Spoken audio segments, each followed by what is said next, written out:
What's going on, guys? Messi here and welcome to a brand new video and welcome to your daily dose of transfer gossip. And today is going to be Monday the 8th of July, got confirmed as to go through as well as the rumours. So just before we get started, if you could do our good stuff by leaving a like rating, press the subscribe button if you're new, and press the bell notification next to it so you never miss an upload. Yes, this episode will be down below in the description box, and current schedule every day at 8 AM UK time is a new transfer episode. And finally, in the comment section below, it's not really a question of the day today. Use one emoji to describe your opinion on FIFA 19. Now, I could look like a bit of an idiot because I haven't even checked if you can use emojis in comments, but I do assume you can. But let's jump into confirmed deals, and first up we've got Giovanni Dos Santos. The former Barca and Tottenham forward has joined Club America in Mexico on a free transfer following his release by LA Galaxy. Then we have Espinoza. He joined Espanyol from Girona as a loan deal for the season. Bouanga has joined Saint Etienne from Nîmes and it's a €4.5 million fee for him. A former Chelsea goalkeeper now, Bulka, has joined Paris Saint-Germain on a 2-year contract as after leaving Chelsea on a free transfer. Berisha has joined Spal from Atalanta. It's a loan deal with an obligation to buy next summer. A pretty big one for AC Milan up next is going to be Theo Hernandez joining the Serie A side from Real Madrid.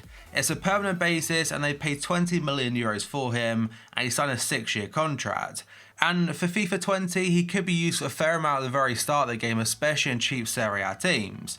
Then we have an update regarding the situation about Morata and his move to Atletico Madrid. So I mentioned yesterday how the deal from Chelsea is now being made permanent, but all the details are official. So he's joining after his 18-month loan deal expires, and that's at the end of this season. It's believed to be a £50 million fee, and for Atletico it might not be too bad because obviously they've already spent a little bit of money so far this window by buying João Felix. I say a little bit of money, it's 126 mil. But yeah, Morata, that won't be taken into consideration until next year. And next up, according to Damasio, he has said Stefan El Shaarawy is set to join Chinese Super League club Shanghai Shenhua, earning €40 million over a 3-year contract, and Roma will receive a fee of €18 million including bonuses. Apparently he wasn't actually going to be making the move this time last week, but the offer on the table is probably too hard to turn down. And they're pretty much saying that he was either going to stay at Roma and sign a new contract because in 1 year's time he'd be a free agent, or make the move to China. And another player into Shanghai Shenhua this time, according to La Stampa, is Juventus utility man Juan Cuadrado. He's in talks ahead of a €15 million move to the Chinese club. And the potential move could see the Serie A champions take João Cancelo off the market. It was suggested that Maurizio Sarri would let Cancelo leave to either Man City or Bayern Munich and look to use Cuadrado at right back. I'm pretty sure Cuadrado has played right back for Fiorentina in the past for a fair amount of time, so clearly that move does make sense. And next up, according to L'Equipe, they're saying Turkish giants Galatasaray have open talks with the entourage of 33-year-old AS Monaco striker Radamel Falcao. The Colombian international has been approached by a Saudi club, 2 Chinese sides, as well as Galatasaray. And Yahoo Sport do report that Galatasaray have made a loan offer as well to 27-year-old forward Vincent Aboubakar from Porto, but the Portuguese club will reject it. This next one might not have happened because obviously I'm recording this on Sunday and right now I'm not sure if it's true or not. But L'Equipe yesterday did say that Antoine Griezmann is extremely disappointed with Atletico Madrid's handling of his potential transfer to Barca. And Griezmann has now informed Atletico he'll not turn up for pre-season training. That's because he has got his heart set on a move to Barcelona. And Atletico have already said publicly via a statement that if he doesn't join pre-season training when it starts, I think yesterday, they will take action against him. So this whole transfer saga has gone really bitter very quickly because just a couple of months ago Atletico put out a statement via a video from Antoine Griezmann like thanking the fans, saying he's moving on, but didn't say where he's going to go. And now it's got to the point where the Barca president was talking about Griezmann and talks with the player and the club, and that really annoyed Atletico, and since then the deal could potentially be off and they're demanding he joins first team training, but the player, he doesn't want to do that. ABC are reporting that Real Madrid want to make a decision on the future of Lucas Vazquez before they travel to America on Tuesday. The Spaniard has been attracting interest from the likes of Arsenal, Paris Saint-Germain, Inter Milan and Bayern Munich. However, it's believed the £31 million rated attacker could prefer a move to the Premier League, meaning the Gunners would have to make a substantial offer for Vázquez this week. Apparently it's not too much of a priority though for Arsenal because they're still trying to push for Wilfried Zaha, and Vázquez could be a backup option. And next up, according to Football Insider, the SN West Ham have set their sights on Bournemouth striker Callum Wilson to replace Marko Arnautovic. The Hammers are hoping to offload Arnautovic to China this summer and over the next couple of days, over the request from Manuel Pellegrini and his fellow players. They are set to get around £22 million for Arnautovic when he moves to Shanghai SIPG, and they need to replace him. But Bournemouth, they want £50 million for their star forward. Manchester United have entered negotiations with Lazio for Sergej Milinkovic-Savic, that's according to Mediaset. The Red Devils are in the market for a new midfielder as they look set to lose Paul Pogba to Real Madrid. United did try and sign the Serbian last summer from Lazio, but the club wanted €100 million for him, and they seem to be holding out for that fee this summer as well. But Lazio's sporting director is currently in London discussing a potential move, and bear in mind, just a couple weeks ago, apparently his move to Paris Saint-Germain was a done deal. Arsenal have made an offer of £30 million for St Etienne defender William Saliba, as according to Yahoo Sport France. The Gunners have reportedly already agreed personal terms with the 18-year-old, and this would be their second bid.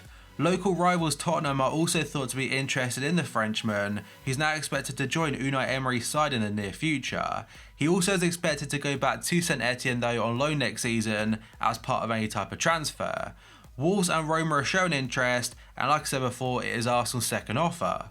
And next up, according to the Daily Mail, they're saying former Chelsea forward Diego Costa could be set for a sensational return to the Premier League. That's after Everton's owner demanded the club make a statement signing. Costa has strained his relationship with current employers Atletico Madrid, and a summer move back to England could be on the cards as a result. He was rumoured to be going to the Chinese Super League back in January, and now again could be returned to the Premier League. And next up, according to the Yorkshire Evening Post, the SM Brentford is set to sign Pontus Jansson from Leeds United. There's been a £5.5 million offer made, and his exit from Leeds is set to be confirmed in the next 24 hours. So that transfer could well be a confirmed deal already, we'll have to wait and see, but if it is done, it'll feature in the next episode. And now moving on, according to Esporte, they're saying former Juventus and Paris Saint-Germain right-back Dani Alves is hoping to have his domestic situation resolved by July 20th, and has not ruled out a return to Barcelona, though Atletico could also make a late offer. Carlos and Mercato are saying Samu Castillejo will be allowed to leave AC Milan this summer. The Spaniard only joined the club from Villarreal last year, with Carlos back ahead in the other direction, but he only made 8 starts for them last season. Milan are hoping for a fee of around €20 million for the 24-year-old, with severe interest in securing his services. The Daily Mail are saying Rafa Benitez wants West Brom striker Salomon Rondon to follow him to China and join his new club Dalian Yifang. He had a very impressive campaign for Newcastle last year under Benitez, and now potentially the Spanish boss, he wants to make the Venezuelan one of his first signings in his new role. A pretty mental story from Sky is saying that Jose Mourinho has turned down a record £88 million contract, or €100 million, to manage Chinese Super League club Guangzhou Evergrande. Now I know Mourinho is one of the biggest named managers in the world, but €100 million, that is a crazy amount to offer a manager. But on the other hand, it's also crazy that he's turned it down apparently. Roma legend Daniele De Rossi is reportedly ready to reject a move to Fiorentina and instead retire from football. That's before joining the Italian national side's coaching staff, according to Calcio Mercato. He has also been linked to a move to the MLS and also Boca Juniors this summer, and very recently it looked like he'd be staying in the Serie A instead and going to Fiorentina. He had an 18-year career playing for Roma at the Stadio Olimpico, but now could be retiring from football altogether. I should word that a little bit better actually. It's not like altogether with football, it's just the playing side of things. And next up, a quote from the Inter CEO. He's talking about Nainggolan and Icardi. He said they're great players and talents, but that's not enough. They're not part of our project, and I say that with transparency and respect. Icardi and Nainggolan are both listed on the transfer market. Paris Saint-Germain will turn their attention to Barca defender Samuel Umtiti after losing out in the race to sign De Ligt. That's according to Sport. Despite losing his place in the starting 11 to Clement Lenglet last season, UMTITI has made clear his desire to stay at the Camp Nou and fight for his place. But an approach from PSG could change that, with a €60 million rated Frenchman willing to listen to offers or an offer from the Ligue 1 champions. L'Equipe are saying Real Madrid will imminently make an opening bid to sign Paul Pogba, worth around €80 million. That doesn't include either Toni Kroos or Isco or Gareth Bale like's been reported, it's just 80 mil. Now, if you believe the rumours of United's apparent asking price for him, that is a long way off. They seem to be wanting around 130 to 150 million pounds, and converted it's about 70 mil, 75 mil. I don't think it's enough. Marca are saying Madrid are accelerating their bid to sign the one-to-way midfielder, and there were rumours suggesting he wouldn't be going on United's pre-season tour, but he has been named in the 28-player squad. Manuel Neuer's agent has suggested the goalkeeper could leave Bayern Munich. The German international has spent 8 years with the Bundesliga giants and has won 7 league titles and a Champions League in that time. But he does not believe the club can help him achieve his ambitions now, as considering leaving if they do not improve the squad. And then we have a confirmed deal, which is Mitchell Bakker going to Paris Saint-Germain from Ajax. It's a 4-year contract until 2023. And in regards to a fee, I'm not too sure. But that, guys, is going to be it for this video. So if you could do that good stuff by leaving a like rating, press the subscribe button if you're new, and pressing the bell notification next to it so you never miss an upload. Yesterday's episode will be down below in the description box, and current schedule every day at 8 AM UK time, it's a new transfer episode. And finally, in the comment section below, using one emoji only, what would be your opinion of FIFA 19? So thank you for watching this video, and I'll see you next time.